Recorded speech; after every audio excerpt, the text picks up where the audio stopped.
예. 김명수 대법원장의 녹음 파일이 공개된 어제 판사 탄핵안 처리를 강행한 여당이죠. 김명수 대법원장 거짓말에 관해서는 법관 탄핵의 본뜻을 호도한다며 맞서고 있습니다. 오늘 임성근 부장판사 반헌법 행위자에 대한 제 탄핵 소추안을 국회에서 통과시켰습니다. 그런데 마침 또 오늘 아침에 이 임성근 부장판사가 대법원장과 대화를 불법 도청해서 폭로했습니다. 저는 오늘 이걸 보면서 정말 이 탄핵 소추 잘했다. 불법 심부름 센터도 하지 않는 이런 불법 도청을 해서 폭로했다는 게 정말 충격적입니다. 여러 주장을 다 세세하게 짚어보기 전에 서정석 국장. 근데 당사자 녹음 파일은 합법이라고 저희 어제 뉴스탑10에서도 말을 했거든요. 그러니까 홍 의원이 잘못 알고 있는 거죠. 뭐 그렇다고 봐야 되겠죠. 일반적으로 제3자가 아닌 당사자가 하는 부분이니까요.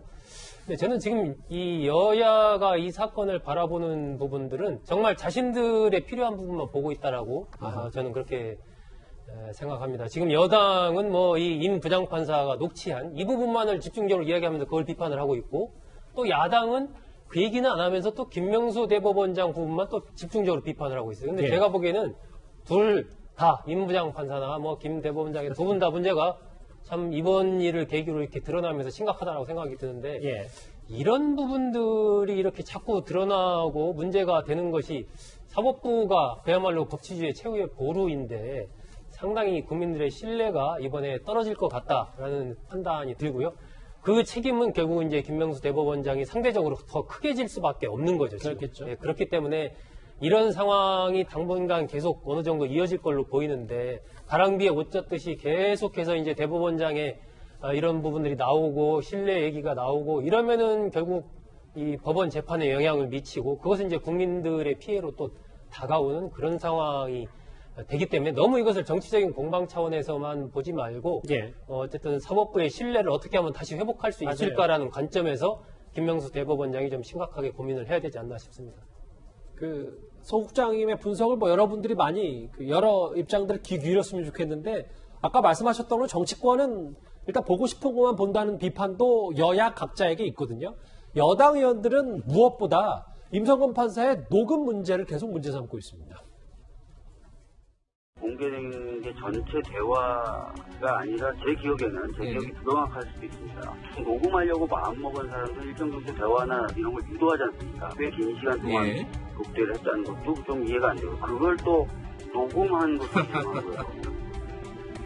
말하자면 몰래 녹음한 것도 이건 정말 상상조차 할 수 없는 일입니다. 저희는 우리 사회가 허용하는 범위를 완전히 넘어선 상상하기 어려운 일이 벌어진 거다. 임성근 판사의 위법, 위헌적 행위만 탄핵감인 것이 아니고 인성이나 인격도 탄핵감이다. 저는 이렇게 생각을 합니다. 여러 가지 말들을 했어요. 특히 최 교수님. 박주민 의원의 얘기는 녹음하려고 마음먹은 사람들이 원하는 내용이 녹음되도록 일정 정도 대화를 유도하지 않느냐. 녹음에 꽤 이제 문제를 삼았는데 이 의견, 주장에는 동일하십니까? 일정 부분 동의는 해요. 그러니까 제가 말씀드리고 싶은 건 뭐냐면, 만약에 녹음을 하려고 임성근 부장판사가 작정을 하고 했다면 어떤 의도를 가지고 질문을 던질 수 있죠. 질문을 어떻게 던지냐에 따라 답변은 달라질 수 있는 거니까 그 부분이 일정 부분 작용했을 가능성은 있어요. 그렇다 하더라도, 그럼 저는 인정을 하면 그런 부분이 있어도, 그렇다 하더라도 김명수 대법원장이 탄핵 얘기를 꺼낸 건 부적절해요. 그렇다 하더라도 넘어가면 안 되는 거죠. 그러니까 의도적으로 했든 어쨌든 간에 질문의 내용에 본인이 답했을 때 그 답이 어떻게 상대방한테 받아들여질까를 고민했어야 되는데, 그런 부분들을 너무 그냥 얘기를 하시다 보니까 이런 문제가 발생했다고 저는 보거든요. 그래서 또 녹음하는 것 자체도 사실 물론 이건 불법은 아닙니다만, 대법원장하고 부장판사가 만나서 대화하는 내용이 녹음될 거라고 대법원장이 생각이나 했겠습니까? 상상이나 했겠습니까? 제가 볼 때.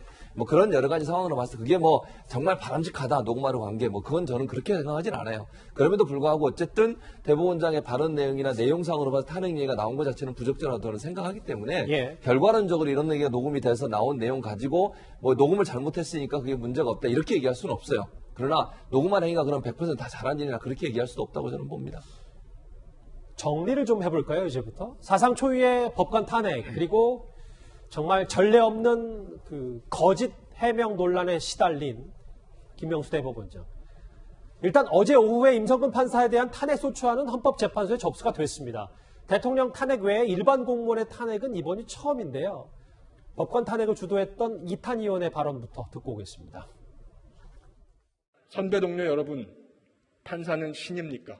판사는 그동안 헌법을 위반해도 아무 처벌을 받지 않고 서민들은 상상할 수 없는 거액 수임료의 정관 특혜를 누리고 다시 좀 잊혀질만 하면 공직으로 복귀하는 우리의 뼈아픈 역사적 경험, 이것을 두고 한 말입니다.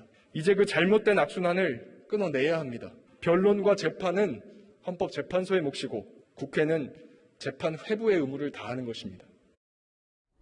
일단 공은 헌법재판소로 넘어갔고 이제 접수가 됐기 때문에 본격적으로 심리를 하겠죠. 근데 위원장이 가장 많이 얘기가 나오는 게 이번 달이 지나면 공직자 신분이 임성근 부장판사가 아니기 때문에 근데 그 전에 결론이 어려우면 이걸 뭐 내용도 보지 않고 헌재가 각하할 가능성도 있다고 하고 왜냐하면 전직 대통령 탄핵사를 봤을 때 물론 뭐 사안은 다릅니다만 꽤 석 달까지 걸린 경우도 있었단 말이죠.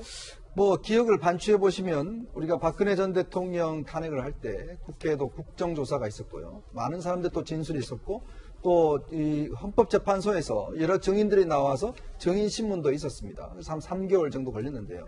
이번에도 마찬가지로 사상 처음으로 사실은 판사에 대한 탄핵을 한 것인데 저는 솔직히 개인적으로 과연 이게 지금 탄핵을 할 만한 건인가라는 부분에 저는 굉장히 회의적입니다. 예. 왜냐하면 지금 이게 유일한 증거는 1심 재판부 판결문밖에 없습니다.